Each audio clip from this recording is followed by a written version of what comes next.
up, y'all? I said, what's up, y'all? Look at me when I'm talking to you, bro. Nah, I'm just messing with y'all, man. This is your boy Knockout Boxing 86 TV, and we in here. So check this out, man. Before I get going on my video today, y'all be sure to smash that like button for me. Subscribe to the channel if you're new here. Share the video. Turn on your notifications. And if you want to have me hop on the panel, you should know the email by now. knockoutboxing86@yahoo.com is the email address. Follow your boy on Twitter, too, man. We got the Twitter up and going. You can follow me there. At KOBoxing86 TV is the Twitter handle. But without further ado, let's get it popping, bro. Without further ado, let's get it popping. What's next for Shakur Stevenson? Oscar Valdez, where you at? Oscar Valdez, where are you, bro? Let's talk about it. Before we do, live show every single Wednesday night, 7:30 p.m. Central Time, 5:30 on the West Coast, 8:30 on the East Coast. Or you can, I said that right. Or you can do another live show. You want to catch that? That's Sunday morning, every 9 a.m. Central Standard Time. We go live with the Singing OG, KQKC Boxing Network. So y'all also go subscribe to KQKC so you can know when we're going live on his channel, when we're going live on my channel. This morning we were on my channel, so y'all go check out that live show. We broke down everything that happened in the fight last night, man, and it was a great show. So y'all be sure to go check that out, and I appreciate everybody that came through and supported the show, man. But let's get to this. What's next for Shakur Stevenson? So Shakur Stevenson in his post-fight press conference, this is what he had to say. He said around the 5th round, I was landing everything, and then he started trying to come on.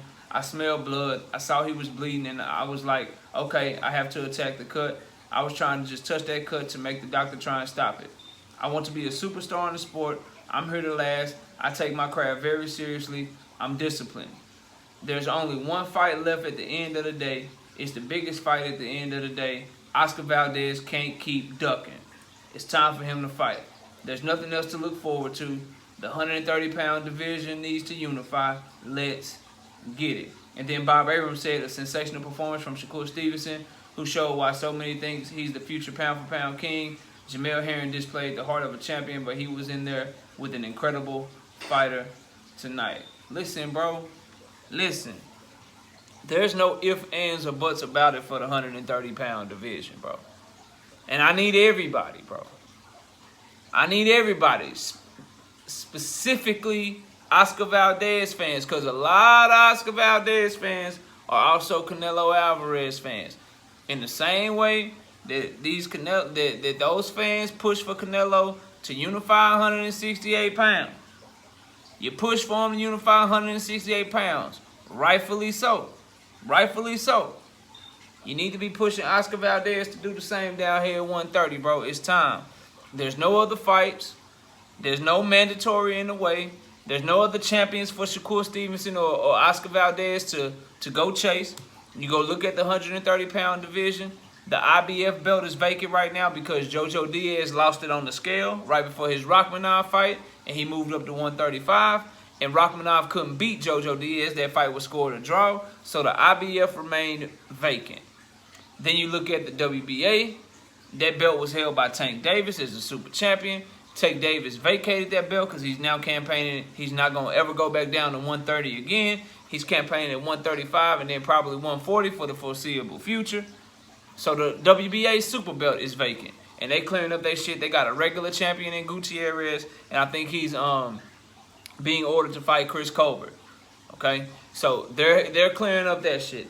The only two primary champions at 130 pounds are Oscar Valdez in the WBC. Okay? And Shakur Stevenson in the WBO. Not only are they the only two champions left, they both fight under top rank, bro. They're top rank fighters. So this should be a no-brainer. Shakur Stevenson clearly wants to fight. He's been calling out Oscar Valdez since back in his featherweight days. And Shakur Stevenson became champion at featherweight because Oscar Valdez vacated his featherweight title and moved up to challenge for the 130-pound division. In my opinion, he was just running away from Shakur Stevenson. But okay, you were fighting for another belt. You were moving up to fight Burchell. I'm going to give you that. I'm going to let you make it. But if you don't fight Shakur Stevenson now, bro, for the biggest money, for the biggest fight for both of y'all, then you a duck, bro, plain and simple. And I really feel like you a duck already But I'm going to give you the benefit of the doubt until I see who both of y'all fight next. It's October right now. You ain't fought in about a month or two. Matter of fact, when was that fight against Consejo where, you know, Consejo got robbed in so many ways? When was that fight, bro? Let me look it up real quick. Yeah, you just fought in September, my guy. You fought in September. Shit, Shakur fought in October. Y'all about a month apart. Y'all on the same schedule. Y'all should start at the negotiating table. We should have an announcement by December. Hopefully, y'all can fight sometime February, March. Let's get this shit unified. You know what I'm saying? Let's get it done. I feel like the WBO sanctioning body and the WBC should come together to make this shit happen. But we can't count on the sanctioning bodies. But what we can count on and what we do know is that Shakur Stevenson ain't got to exercise no mandatory right now. Neither does Oscar Valdez.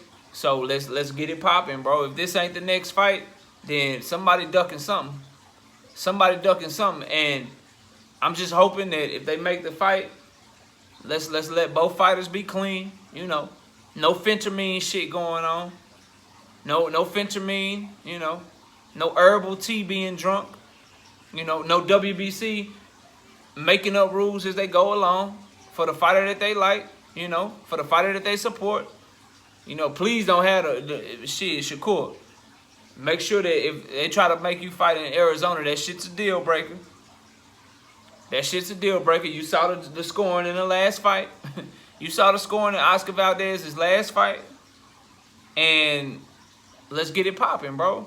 I just want everyone to keep that same energy, bro. It seems like boxing fans be on their WBA shit. What you mean, knockout? Like, what the WBA is like, yo, up here at 160 with Murata and Triple G, we for unification. Down here at 147 for Ugas and Spence, or Ugas and the winner of Porter and Crawford, we ain't really for that unification shit. We need mandatories and shit. Boxing fans be acting like that, bro. At 168, it's all about undisputed, bro. Canelo making history. Down at 130, well, Oscar Valdez, you know, he might have a mandatory. He might have a voluntary. Oh, that's a good fight. I'm not going to complain about the fight. Nah, bro. Y'all get off y'all WBA shit. Let's push for unification in the 130-pound division. And then, shit, the winner of this fight, hopefully by then, the IBF or the WBA or both will have their shit cleared up. And then the winner goes to moves on to go ahead and continue to unify the division, bro. That's what we should be pushing for by the end of 2022. Because this Shakur Stevenson, Oscar Valdez fight, that shit should happen in February or March sometime. So by the end of 2022, we should damn near have the whole division unified, bro. We should have the whole division unified by 2022. By the end of that mug, if everybody behave correctly and fans push for the right fights. And I mean, why wouldn't you want this fight unless you feel like your guy can't win? Now, I'm no Shakur Stevenson fan or fanboy. I respect his talent. I'm more of a fan of boxing, and I represent my Dallas people hard and my Texas people hard. So I'm much more of an Earl Spence fan, bro. Much more. I'm much more of a Gervonta Tank Davis fan than I am a Shakur Stevenson fan, simply because that's the only fighter that I can get my daughters to sit down and watch with me. Is Gervonta Tank Davis. So I like other fighters better, but I'm going to call a spade and say what's right is right. And Oscar Valdez, quit running, bro. Quit running from this young man. He won't fight you. And he has something that you want. And again, if you getting the biggest purse, which we know Oscar Valdez will be getting the biggest purse of his career, if it's going to be a huge legacy fight for you, we know that Shakur Stevenson on your resume, with how he looking as a fighter, that's a huge legacy fight for Oscar Valdez. If it ain't got to do with your legacy or your money, you ducking, bro. And we talked about this fight a little bit on the tail end of our live show this morning. And there's some people that think that this is a 50-50 fight. It's some people that think that Shakur Stevenson versus Oscar Valdez is a 50-50 fight. Let me say this. Due to Oscar Valdez's behavior towards Shakur Stevenson, he don't believe you, bro. He don't believe it's a 50-50 fight. And let me tell y'all this. I favor Shakur Stevenson over Oscar Valdez based off of what I seen last night. And based off of what I seen of Oscar Valdez's last few performances, bro, Shakur Stevenson should be like a 9-1, 10-1 favorite, bro. He should be a 9-1, 10-1 favorite going into this fight, bro, if they make the fight and the fight happens. If you see any odds less than that, bro, bet the house, fam. I ain't picking the fight or breaking down the fight just yet, but bro, skill for skill, Oscar Valdez, bro, this is not a 50-50 fight. This is not a 50-50 fight. The fight between Shakur Stevenson and Oscar Valdez is a fight where Oscar Valdez will have to land a shot and hurt Shakur Stevenson. He ain't outboxing him, bro. Very few, if any, are. Definitely not the way that Oscar Valdez boxes. I'm just telling y'all what it is and what I believe to be true. And y'all know we right a lot. Y'all know we right a lot. So take it with a grain of salt. Believe me, don't believe me, I'm cool. Like, it is what it is. But at the end of the day, Oscar Valdez needs to stop ducking this man, bro. He need to stop ducking this man. You ducked him on your way out of 126. Don't duck him at 130, bro. Don't duck him at 130. Get this man that smoke or vacate your damn belt, bro. I don't want to see no voluntary shit. WBC don't make no fake-ass man. We know how they'll do.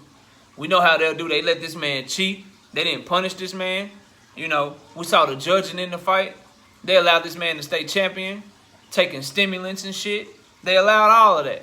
So it's not above them. Don't be surprised. With Shakur Stevenson pushing so hard for this fight, don't be surprised if Oscar Valdez don't have some mandatory pop up, bro. Don't be surprised if a mandatory challenge don't pop up like, oh, he the mandatory and he got to fight him in 2 months. So he had to make the fight. Don't be surprised by that shit, bro. Don't be surprised by that shit. I'm telling y'all, man. I'm telling y'all. You know what it is, bro. Y'all know. Y'all know that man don't want to fight Shakur, bro. Tell me I'm wrong and tell me where I'm wrong down in my comment section. Comment down below, smash the like. Subscribe to the channel, share the video, turn on your notifications. If you want to have me hop on the panel, knockoutboxing86@yahoo.com is the email address. Also, follow me on Twitter at KOBoxing86TV is the Twitter handle. Live shows every Wednesday night, 7:30 Central, 5:30 on the West Coast, 8:30 on the East Coast. And another live show with the singing OG, KQKC Boxing Network, every single Sunday morning, 9 a.m. Central Standard Time. I appreciate y'all watching the video. Enjoy the rest of your day. And with that, we out of here. Peace, y'all.